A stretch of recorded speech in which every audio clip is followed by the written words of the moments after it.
All right, playtime's over. Back to work and class is officially in session. Now, you know what I'm going to start off with. Yes, it has happened again. Yet another shocking, unspeakable act of mass violence. A mass shooting. And wouldn't you know it, it's yet another white male who's behind the trigger. You know, the white supremacists are always trying to tell us that black people are apparently so trigger-happy, etc., etc. Of course, we all know that that's nothing but bunk propaganda, made-up stats, but the mass shootings, of course, put the biggest lie to all of that. And once again, just like with Dylan Roof and all the other pale males who decide that they're going to vent their petulant rage in a hail of bullets, we find that with this latest mass murdering scumbag, it's just another white male who the laws simply didn't apply to. They never seem to apply to white men. Now, this Devin Patrick Kelly character, from what the authorities are saying, he went to this church because there was some sort of family disturbance, some sort of infighting with the family that he decided going to the church and shooting the place up would be a perfect way to express his anger. But when we look and ask how the world did this happen, the first thing we find is this clown was in the Air Force. And he was court-martialed in 2012 due to the fact that he decided that he was going to choke and beat up his wife, and he also struck her young child on the head in such a way to fracture the kid's skull. And the military decided that they were going to give him, get this, about a year in prison. Well, they did also give him a bad conduct discharge, but that was pretty much it. Well, I guess it does go to show something that I was told many, many years ago, that people in the military tend to get some sort of write-up for the kind of thing that would put people in the civilian world in prison. But of course, if you're black, on the other hand, you're not going to be getting a chance to go to prison because they will have already given you some sort of Article 15 and gotten you the hell out of there. That's one of their typical tricks. But this guy, on the other hand, you go ahead and attack your wife, grievously wound a child, we'll give you about a year in stir and give you a bad conduct discharge. Now, this guy, having had to go to prison for attacking his wife, and by the way, domestic violence is the leading indicator of whether or not these guys are going to go out and commit a crime. Well, I'm sorry, it's the second leading indicator. The first one, of course, is whether or not they're white, because that's a statistic. Don't be mad that I pointed that out. It's just a fact. It's a statistic. Apparently, facts are racist. If you're asking about people from the dominant society, facts become racist all of a sudden. But this guy should never have been able to get his hands on a weapon in the first place. And the Air Force is saying that they're going to be conducting an investigation. Well, the Air Force just unfortunately dropped the ball, and they're going to be launching an internal investigation into why is it that the Air Force failed to provide the information to the FBI that would have prevented this guy from being able to purchase any firearms. Probably for the same reason that Dylan Roof was able to do the same thing under the same circumstances, as you'll recall. Man, it seems with the white males, the FBI just never seems able to do background checks that prevent white guys from being able to get their hands on as many guns as they want. Doesn't matter if you are somebody who's caught with a controlled substance like Dylan Roof was, or like this Devin Kelly character, if you were caught by the military and tried for assaulting your wife and a child, for some damn reason, the FBI never gets the word. Folks, we need to exercise some common sense. Because if something happens enough times consistently, at some point we're supposed to have enough gray matter to understand these aren't flaws in the system. This is the system working exactly the way that it's supposed to. And nobody has gone after the gun shop where Dylan Roof got his gun from, and nobody is going to be going after the gun store where this Devin Kelly character got his weapon at either.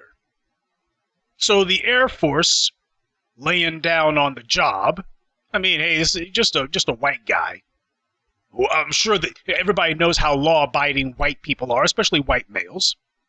So we ain't got to be worried about anything. Enforce the laws, that's for black people. The laws weren't written to punish them, it was written to punish you. And so they did. Okay. And this is not a matter of blowback. This is the system working the way it's supposed to. They have already made up their minds that they're going to accept the fact that every once in a while there's going to be a mass slaughter that takes place. That is the cost of white privilege. I mean, for God's sake, there's 250 million, in fact, closer to 270 million white folks in the United States. At least that's what they like to say. Okay, so a few dozen got taken out in a single day, and a few more dozen just last month. Those aren't even drops in the bucket. Not even. So it's okay for them to play this game because this may make the news, but it doesn't mean anything. Besides, it's the color of the shooter that matters. If the shooter is white, no laws need to be changed, nothing needs to be done. Especially not if the victim of the shooting is black. If the shooter is white and the victim of the shooting is black, that's a good shoot. But if you got a black person who's behind the trigger, well, we need some new laws. At the very least, we need to make certain that whomever it is goes to prison for a very long time. We got to send a message because we don't want this to become habit forming for the niggers. You, in your naivete, you think, oh, well, this is a national tragedy and this is going to stir the conscience of the nation. Man, you are so naive and ain't even worth talking about. This is war. Been going on for half a millennium. Now, the bad guys have known that from the jump. They've been on a war footing for half a millennium. You, on the other hand, seem to think that this is somehow going to change things and you can't understand why it doesn't change anything. And that's because this is baked into the cake. They have already factored this in. They factor in that every once in a while a white guy or a few white guys are going to decide to raise holy hell and there are going to be some people killed, but that's a small price to pay to maintain white privilege because white privilege means you can beat the hell out of your wife, you can nearly kill a child, and all that will happen is you get to cool your heels at taxpayer expense for a little bit. Then when they send you out of the military with a bad conduct discharge, nothing's going to stop you from being able to get guns, and that's important. Nothing's going to stop you from being able to vote. So you can vote, you can get guns. In other words, nothing happens to you. That's the way that it's set up. That's the way it works because that's the way it's supposed to work. And the media is not going to give this guy any of the kind of headlines that he deserves. No one's going to tell us that he's a mad dog killer. That's not going to be the kind of headlines we get. Instead, it's going to be the mystery. What a mystery. Always a mystery. Yes, call Sherlock Holmes. I mean, yet another white guy who's running around with an AR-15 and a grudge against imaginary grievances decides to shoot up a bunch of innocent people. Gee, who could have seen that one coming? I mean, there's a rarity for you. When's the last time that happened? Oh, wait. Yeah, this is the reason why you see the pale males constantly trying to figure out how can they point the dirty end of the stick at black people and say, oh, black people, they're just so violent with guns. Yeah, because as long as you're talking about black people, you ain't talking about them. As long as you're sitting here saying black people need to be controlled, then the white people are free to be completely out of control. This is political correctness. This is what political correctness looks like. What does the word politics mean? I've always taught you that politics, as a term, means the distribution of power in a given setting. Now, you have all kinds of politics. You probably think in terms of electoral politics because that's the term that you hear the most. But there's bedroom politics, sexual politics. Harvey Weinstein's a good example of that.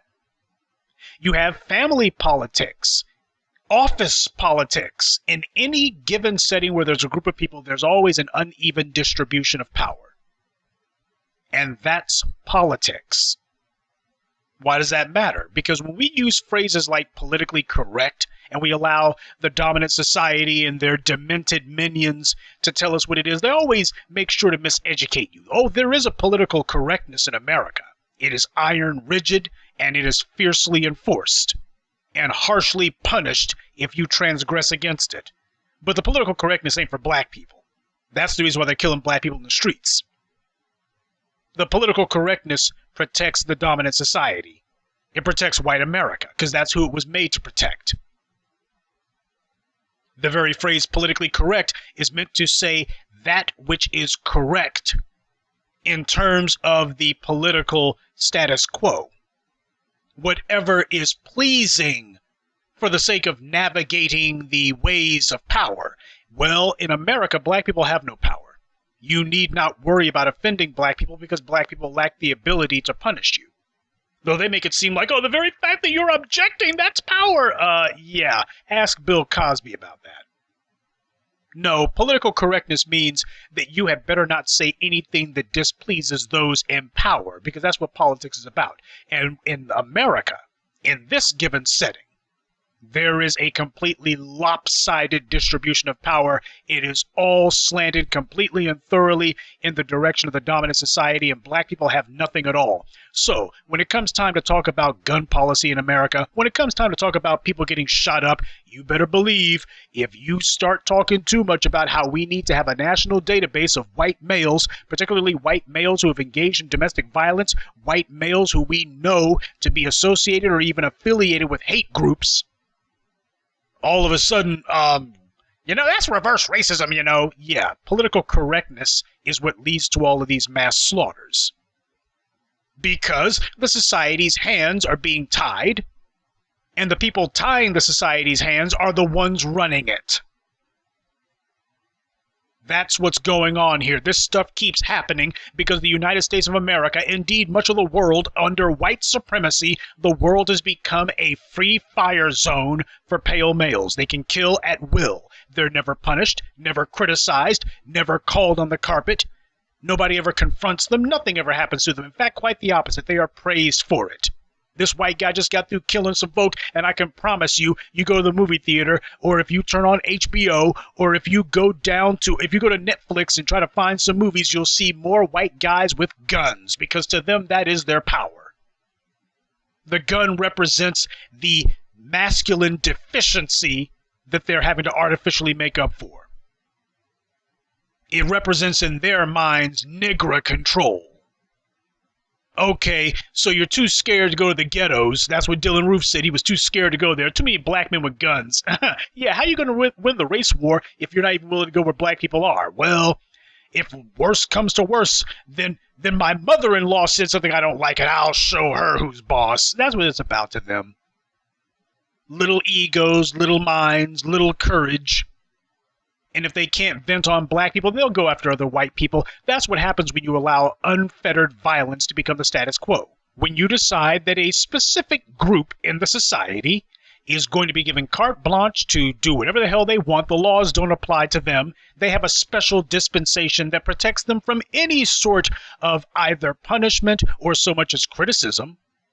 Then what's going to happen is you are in fact encouraging and fomenting psychopathology. You are cultivating sociopathological behavior. You've made it where the only person who matters is them, and everyone else is a hindrance at best and a contemptible, vile, undeserving life form at worst. Same thing that you had with Timothy McVeigh. They asked Timothy McVeigh, why in the world did you why did you set off a bomb in a place that you knew had a daycare in it?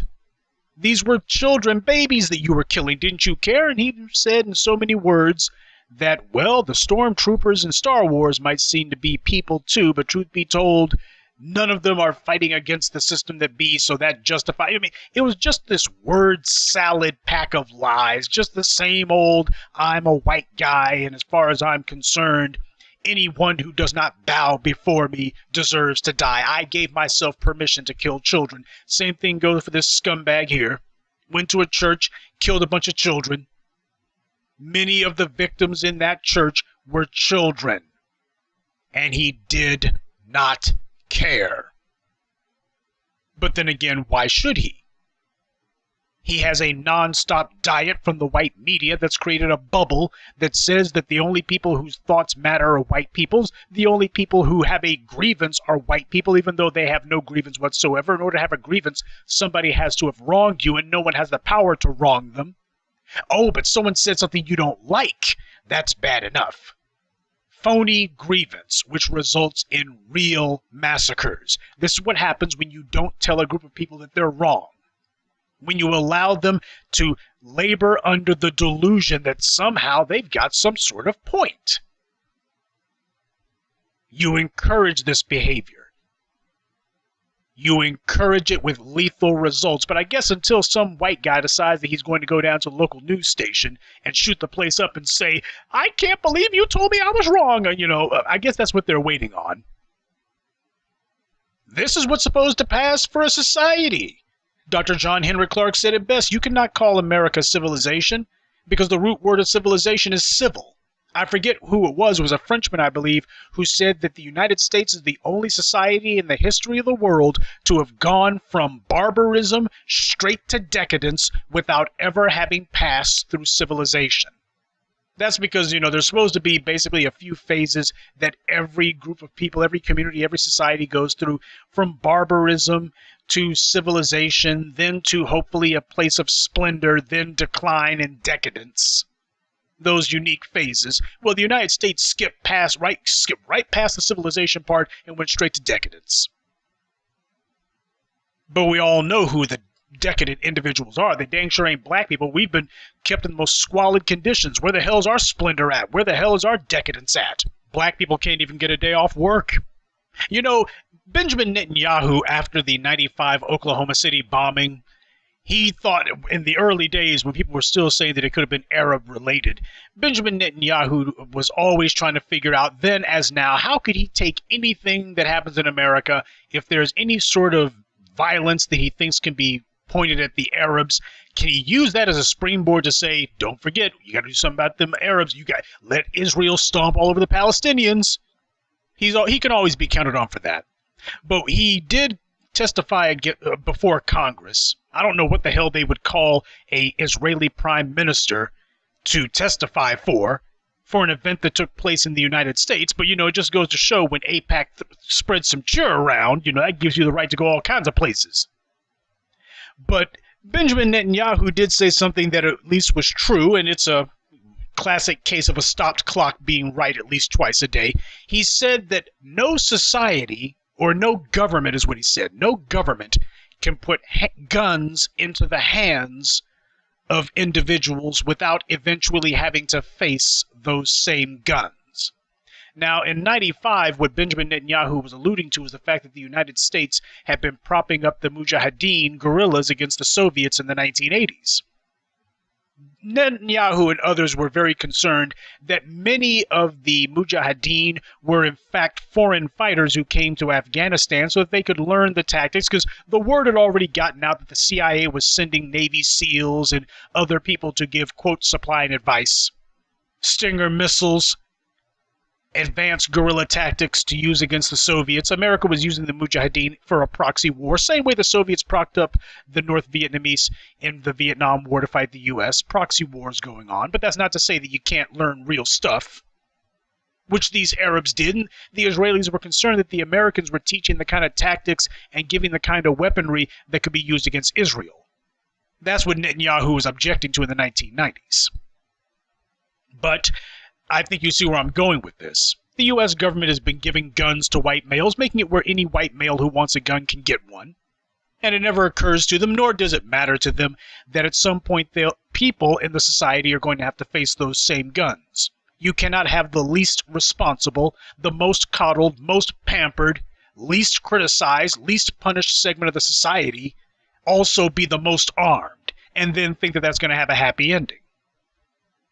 So you may be feeling that this is going to lead to a change, but it will lead to nothing. The war's been going on, and well, the folks at the church, just like those folks in Las Vegas, they are casualties of the race war. Casualties of the war to maintain black oppression, because that is the foundation of white supremacy. You cannot take away the means that the average white man is going to have to be able to make sure you kill a couple of Negroes with impunity. And as long as they stay on code for one another, there's nothing black people can do about it. It does not make any sense whatsoever for you to be shedding any tears for them. You didn't cause this. You've been trying to stop it.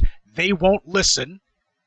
They keep putting guns into the hands of these guys and then being oh so shocked and surprised when these guys go on yet another mass murder, as if no one could have possibly seen that happen. We know who the mass murderers are. We know who the mass shooters are. We know how to solve this problem. But the paradox, the dilemma, however, is that they need these guys to have these guns. They're stuck on the horns of a dilemma. Can't stop the mass shootings until you stop white males from being able to just get guns willy-nilly. You need to evaluate white males, hold them to account in the eyes of the law, and then make sure that you put teeth into the laws by continuing to monitor them. In other words, treat white males the same way that black people are treated for no reason whatsoever, and you can stop the mass shootings very quickly. You already know, for God's sake, whenever you hear that there's a mass shooting, you can already just count the seconds before we see yet another white male who did it. On my Twitter feed, just a couple of days before, you had a white guy who went into a freaking Walmart and he shot 3 people dead. And the white media is pretending that, oh, well, we're not even really sure why the world that he did it. Well, we're not sure. What are you talking about? These guys don't need a reason. They just need an opportunity. That bastard who murdered Jordan Russell Davis, he didn't do it for any reason. He did it because he thought he could get away with it. He did it because he thought that white folks were going to code up, and they did. They tried to let him go. The white jury tried to say, oh, well, we're not sure. There were some of the white folks who were like, come on, race war's on. We're supposed to look the other way and say, well, you know, he was afraid for his life. Well, you know, in this case, they kind of tripped over their shoelaces and bungled the would-be acquittal. But the fact is that they were even trying it lets you know this is not a coincidence. This ain't no accident. This is them on code. It is deliberate. It is calculated. It is planned. And this is something that they want to do. We have got to stop letting the white media tell us what to think when these things happen. I had some people, either on my Twitter feed or they'll be in the comments section, these idiots, ignorant black people who refuse to think and apparently don't have the ability to, they got the gall to say, these guys are crazy. You know, I block idiots who spread that kind of stupidity. If you're so dumb that you would actually see a white guy who does a mass shooting and go, oh, they must be crazy, you're the kind of idiot I don't want around me. Dylan Roof, Stephen Paddock, and this latest nut, they are not crazy. There is absolutely nothing wrong with them. They are 100% sane. What they are doing is the end result of a society that praises you merely for being white. A society that relentlessly indoctrinates you with the lie of white exceptionalism and teaches you that nothing you do is ever wrong. Well, if nothing you do is ever wrong, then why shouldn't you shoot up a church full of people? Why shouldn't you go to Walmart and just start shooting at people? Why shouldn't you get a hotel room and then turn it into a sniper's nest? Why shouldn't you go into a movie theater and start blowing people away? Why shouldn't you go into a restaurant? That guy went to that church. Devin Kelly walked into that church the same way Dylan Roof did. As far as he was concerned, he wasn't in the house of God. In his mind, as a white man, he is God. There was absolutely nothing going through his mind other than, I'm white and I'm mad and anything I do is right because the society tells me so.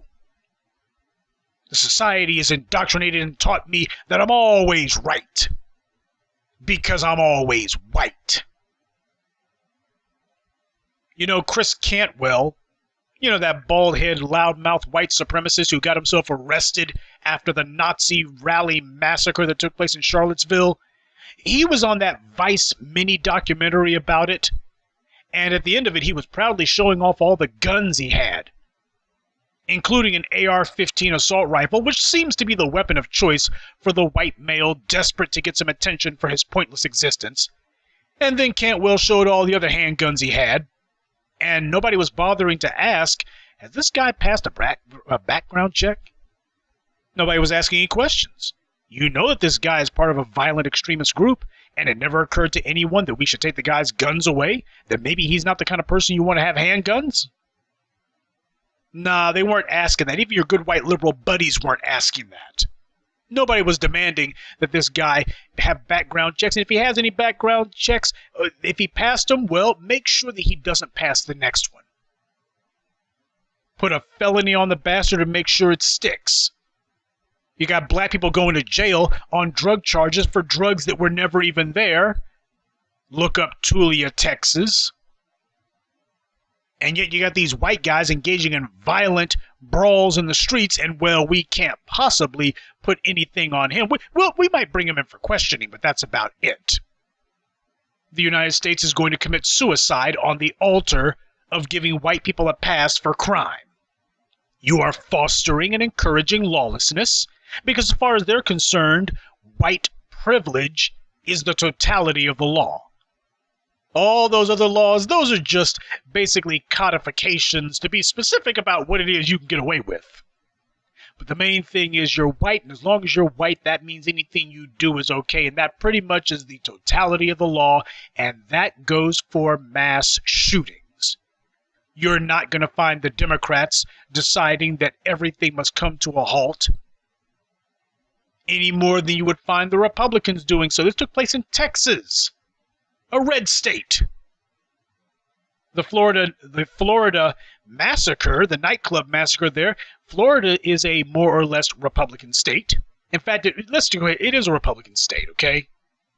It's part of the Deep South, one of the states of the old Confederacy. Moonshine and meth heads far as the eye can see. It's a red state. Dillon Roof, South Carolina, red state.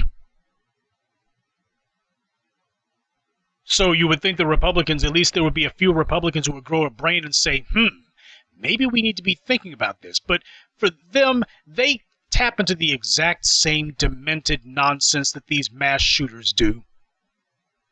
To them, they're showing, you better take a white man seriously, because if a white man says he's unhappy, he's ready to do something about it, so you better take me seriously. When I say I'm mad, you better take me seriously. Yeah, that's what this is about. The same thing that it has always been about. Making sure that white men are obeyed under all circumstances. And if they are displeased even in the slightest, well, that's just the excuse that they need to go on a mass shooting spree. They know what the game is. They understand fully that the authorities are not going to do anything about it because the authorities' job is to maintain white supremacy, and white supremacy starts with making sure that you are immune from all rules and all laws. You get rewarded because you're white. You don't have to worry about ever getting in trouble with the law because you're white. No one will ever be allowed to criticize you because you're white. And best of all, you get praised no matter how much you screw up and no matter how much harm you do. So this is not going to be a matter of, can we lean on enough legislators? The legislators are down with this. They're the reason why this is happening.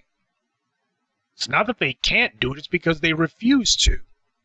The same white privilege and the same white supremacist infrastructure that this Devin Kelly character depended on, that Stephen Paddock depended on, that the white media depends upon, is the same infrastructure that the white legislators depend on.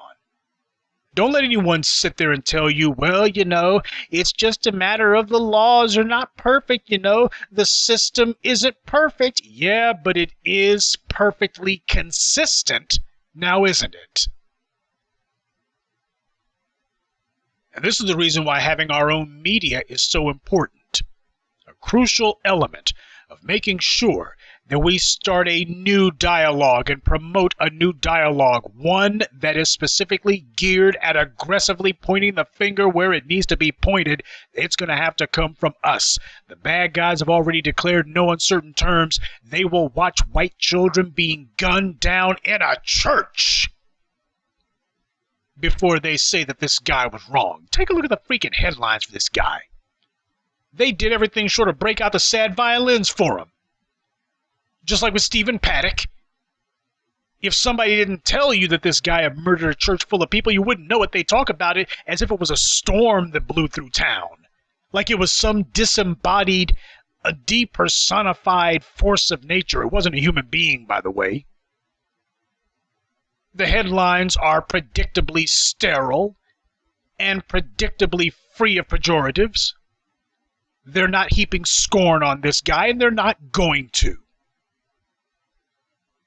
Because this guy, as twisted and demented as he is, to them, he represents their manhood. That's the reason. They actually like this idea. He represents that when a white man says something, you better take it seriously. That's what's going through their minds. You're looking and seeing the blood and carnage, and to them, they're looking and seeing, yeah, well, you better take a white guy seriously when he says something. It's kind of like nuclear bombs. When you see a nuclear bomb go off, you're thinking radioactive fallout, you're thinking destruction of life, you're thinking civilizations that are torn down by this explosive force. But when these white guys see these explosions, what they're thinking is, I got the power of God in my hands now. I can strike you down. You know, I remember the TV show The West Wing.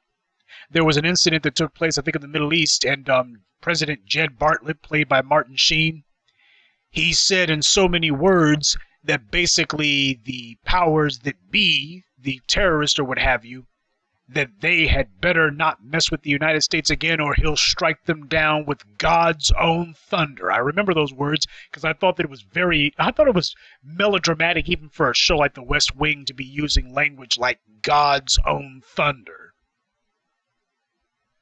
But that's how they see it. Well, if the nuclear bomb is God's own thunder, well, I guess the person who wields that thunder must be God. Now, isn't he? You got to pay attention when these people are talking, because especially when they're feeling their oats and they're feeling like they're on a roll and, you know, they're feeling full of themselves and all confident, they'll sit there and tell you exactly where they're coming from. What's that old joke? What's the difference between a doctor and God? God doesn't think he's a doctor. Well, you could substitute white person for doctor, and the joke would work exactly the same way. We're already seeing the beginning of the would-be counter-narratives as the white media does their job, which is to sanitize this stuff. That's their job. Whenever there's a white guy who does it, we need to ask, oh, what could have possibly pushed him this far? You know, start the sympathy train for him. You know, white people are here taking crystal meth and shooting people and getting into drug wars. Well, we need to think about the children. They're not in control of themselves, you see. They're not in control of themselves. It's the drug that's in control of them. It's a public health issue. White guy goes and shoots up a country music concert, goes and shoots up a church. Well, he probably wasn't in control of himself. Certainly he was mentally ill. Yeah, see, black people don't get to be mentally ill. Micah Johnson doesn't get to be mentally ill. Gavin Long doesn't get to be mentally ill. Chris Dorner doesn't get to be mentally ill. If you're black, you're just an out-of-control nigger. You're a black identity extremist. You knew exactly what you were doing. And by this means, they never have to actually deal with the problem. Because as far as they're concerned, white guys shooting up the place, not a problem. Sure, it's undesirable. But the advantage to be had with all the white guys having access to guns, that is far more important than a few dozen lives that get snuffed out. Hell, it could have been a tornado that got them. Could have been a wildfire that got them. Could have been a pile-up on the interstate that got them. Oh, a lot. People die all the time. America's got 320 million people in it. This ain't even a drop in the bucket. Not even making a dent in the population. So, why worry about it? Not that important.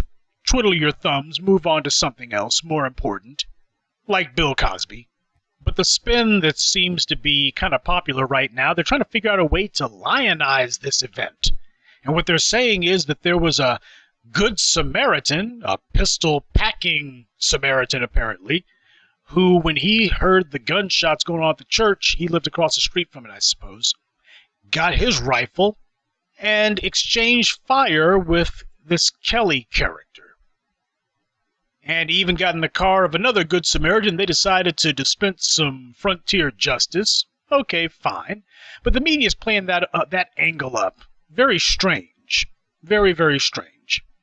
I guess somebody thinks it's cute. A shootout in Texas. And the angle that they're playing seems to be along the lines of, well, in this case, the massacre could have been worse had it not been for the fact that there was a person who had a gun. Well, you know the NRA is going to have a field day with that one.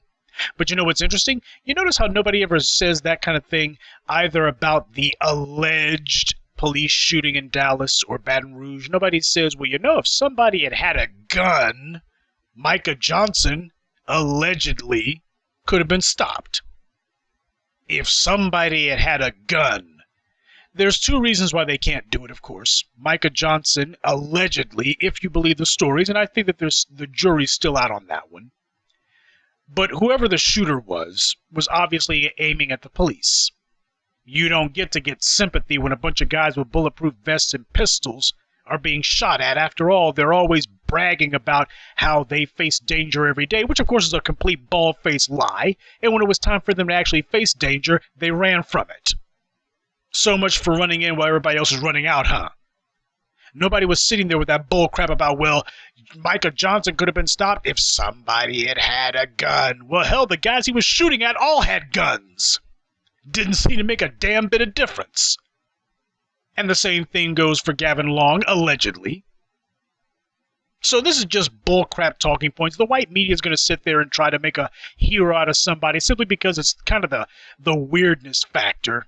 Mass shooting going on, and some guy had a gun, and apparently he might have actually hit Kelly with a couple of bullets. Good for him. But don't let anyone try to make it into more than it is. They usually drag out talking points under specific circumstances. Don't let them run the game on you. That's all that I'm trying to say. With all these mass shootings going on in rapid succession, you're not going to be seeing anyone putting the politicians on the hot seat. Not really. Because guns occupy a unique place in American culture. They do not serve the purpose of home defense. They never have. So don't expect to be seeing people deciding that politicians who refuse to enact any sort of gun control need to be voted out of office. Besides, the dominant society, the white majority in America, they can't even really figure out what gun control would be.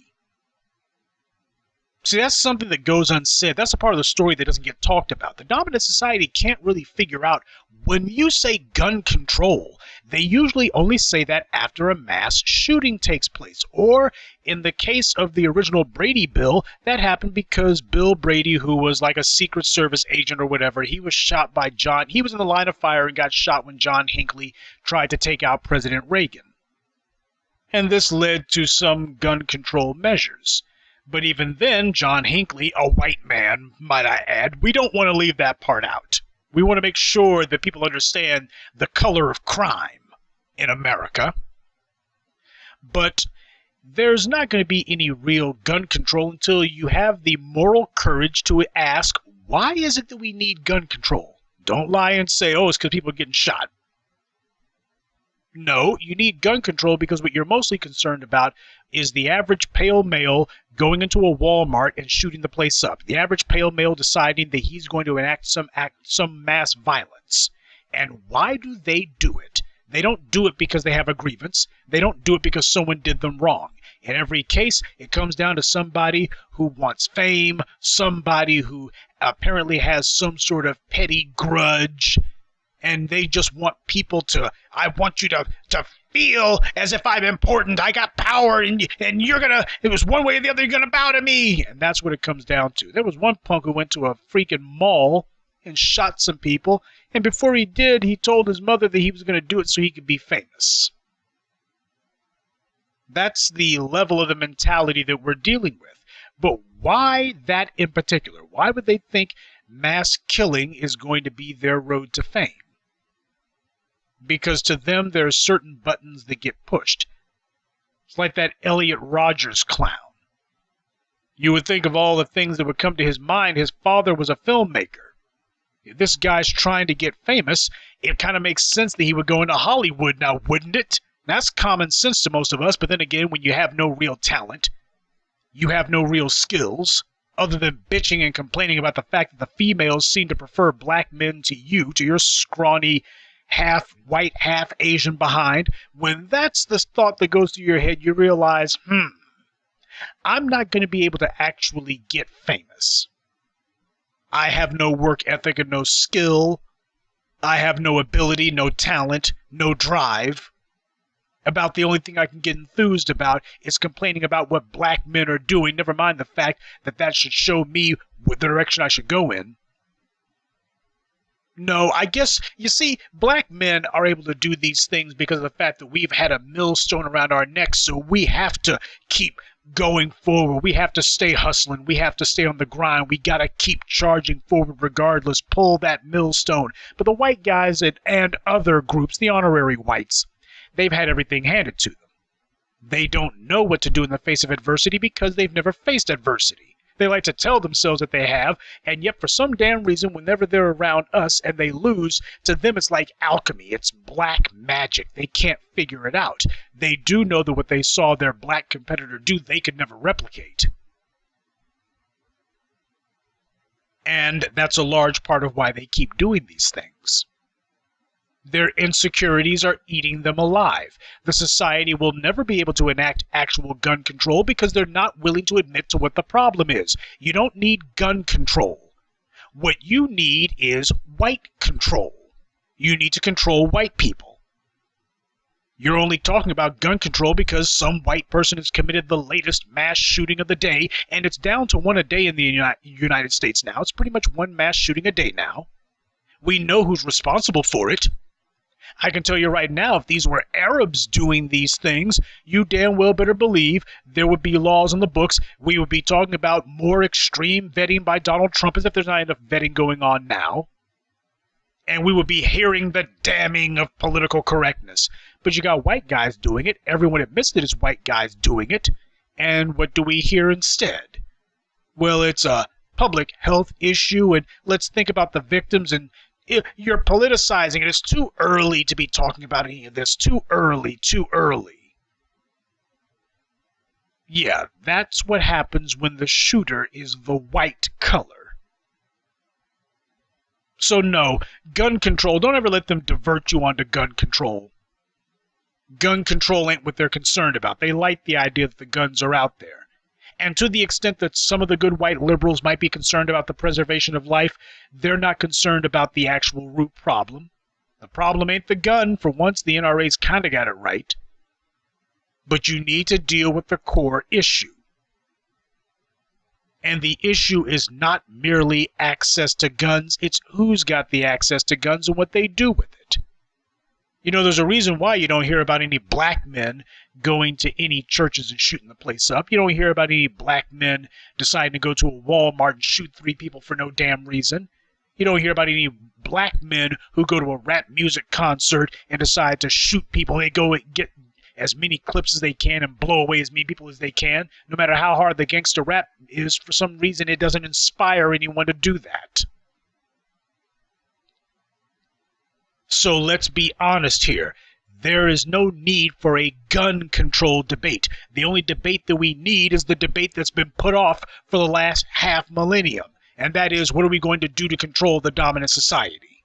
What are we going to do to control the white people who keep getting these guns and going on these shooting sprees? Unless you're going to discuss white male control, you ain't changing anything.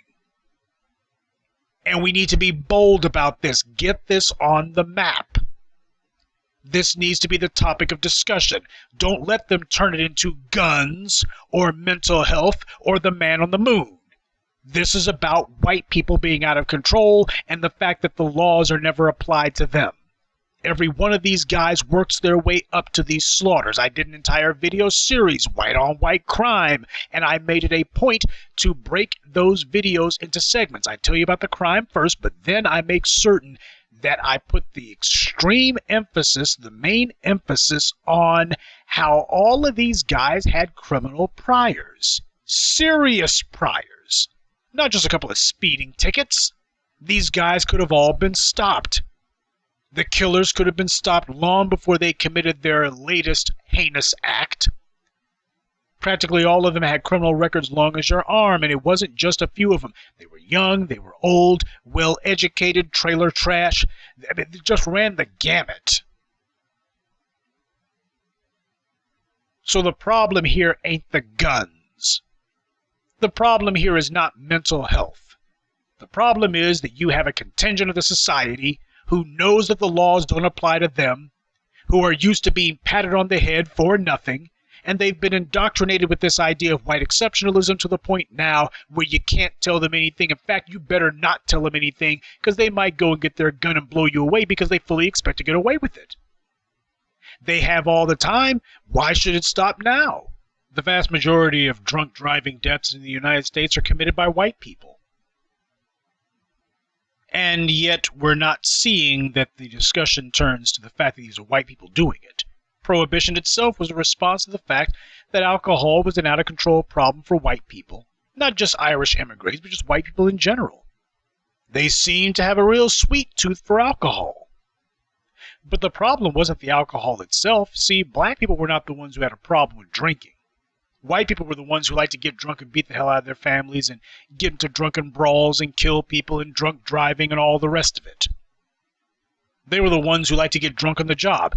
I don't know if I've ever seen a black person who was drunk on the job. Seen a few white folks who were. Seen a few white folks who go to the job tipsy. That's because they're not concerned about losing their job. Black people, on the other hand, if you go on the job, you got a contract or whatever, you're walking on eggshells. Because you know that any little thing could be used as a justification to dismiss you. But white employees, on the other hand, they come to work totally hammered. Hey guys, reporting for duty.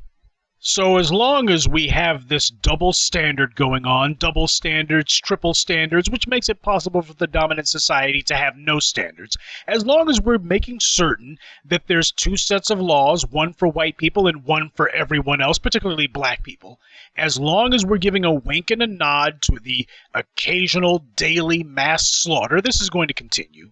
Obviously, it doesn't bother them too much, otherwise they do something about it. You know when something bothers white people because they get hopping mad and do something about it. You know that O.J. Simpson bothered them because they stayed on him. He's been a perennial obsession for them ever since. This does not bother them. They don't like it, but by the same token, it's become background noise to them. And that's the reason why the country will have to, as usual, hold its breath and wait until the next mass shooting, which won't be long at all. It's going to come in quick succession. There will be some that you hear about, others that you won't. Unless the body count is over 10 or whatever, then they're not going to be giving too much attention to it. But tomorrow, if you look, you'll see that there's probably going to be 3 or 4 other people shot. And of course, we won't have to guess about the color of the person who does it. See, what I'm doing is the kind of discussion that ain't popular. This discussion isn't politically correct. The country is held hostage to political correctness because the distribution of power in the society is in the hands of white people, and that being the case, they get to hold the social discourse hostage. They own the media, so there's not going to be any sort of widespread discussion of these things. And just in case black people happen to circumvent that, or the tragedies and the acts of outrage become so undeniable that you have to have some sort of discussion about it, because a mass funeral tends to do that, well, the legislators aren't going to be talking about it, so it's never going to come to the floor of Congress for debate, much less a vote. And the clergy are not going to get too worked up about it. I can tell you right now, especially in Texas, ain't going to be too many pistol-packing preachers who are going to be asking whether or not it's necessary to be having all these guns. They're not going to be talking about the love of Jesus in this case. There's never going to be... Isn't it interesting how God apparently ain't too concerned about gun violence? No, not too many pastors who are going to make that the subject of this Sunday's Bible study.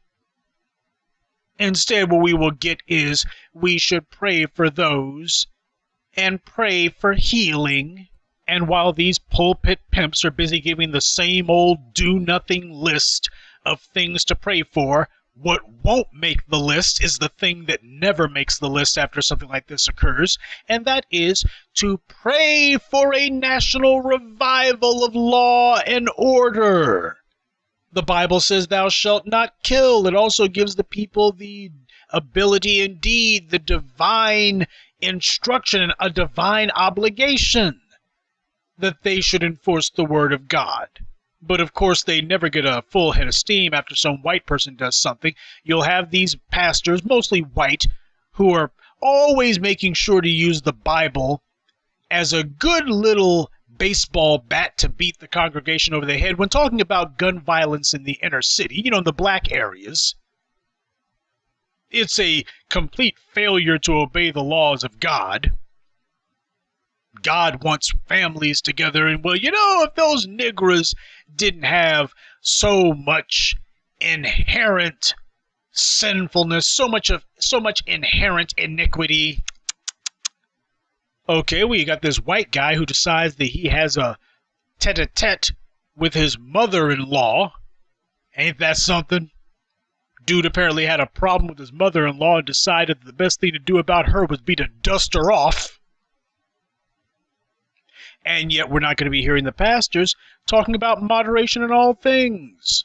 Yeah, apparently God ain't too bothered by mass shootings. Well, depending on who the mass shooters are, of course. So there's going to be plenty of hypocrisy to go around.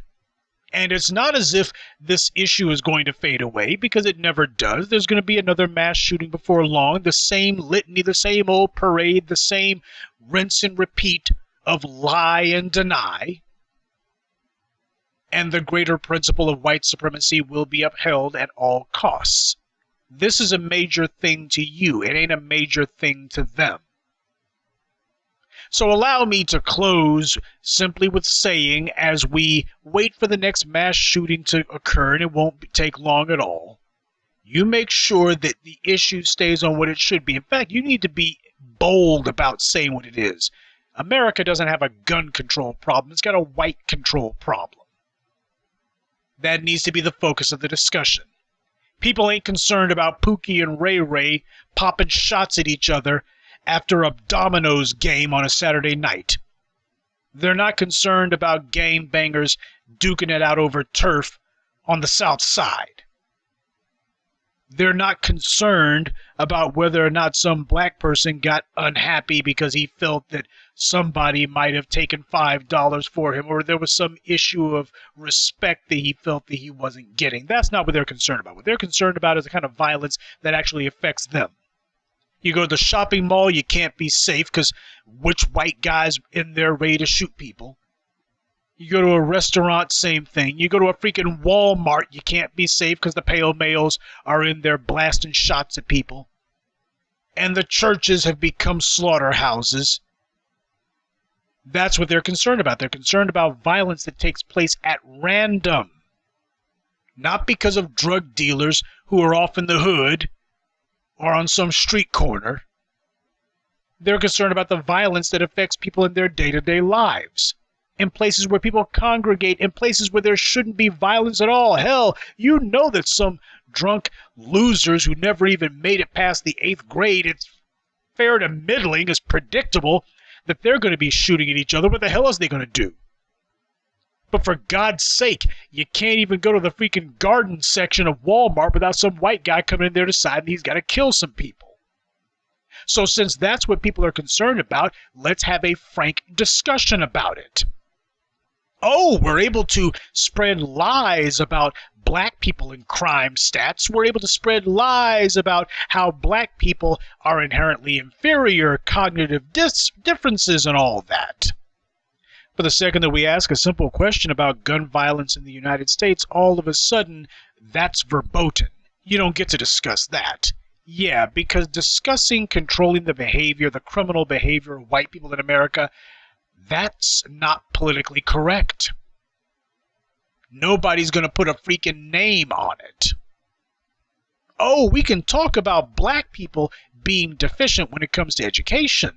We can talk about black people, gun crimes in the inner city. See, when the shooters are black, then it's okay to talk about a black problem, black on black crime. Make sure you say black. Always say black, black. You gotta say black. Put black in there. Gun crimes, black, black, gun crimes. Okay, what about mass shootings? I think that qualifies as a gun crime now, doesn't it? So we could talk about white people, right? Nope. Nope, not at all. Oh, you're gonna racialize this? That's just wrong. People died, you know. Yeah, that's gonna be pretty much it, because not only is there color-coded media coverage, not only is there color-coded laws in the U.S., but this is a color-coded society. And when you start talking about taking away any of the power from the dominant society, and they see the gun as their means of enforcing their privilege, if all else fails, if the lies fail, if the media can't deceive you, if the politicians can't restrict you, if the police cannot violently subdue you, well, there's always going to be a plurality of the population who has guns, and regardless if they consider themselves to be liberals or conservatives, they're going to be on code for that, because they are not in denial about how they got their power and how they intend to maintain it. They put up a pretty face for you, they anesthetize you with entertainment and sports, but they never forget. They never forget at all. So while you watch the bodies being buried, many of them children, and while your heartstrings may be tugged at, and you may look and say, oh, what an awful tragedy for the dominant society, they're looking and going, they're saying the same thing that Bill O'Reilly said. This is just the messy excesses of their freedom. This is the messy spillover of their power. This is the price of their power, and they're fully willing to pay it.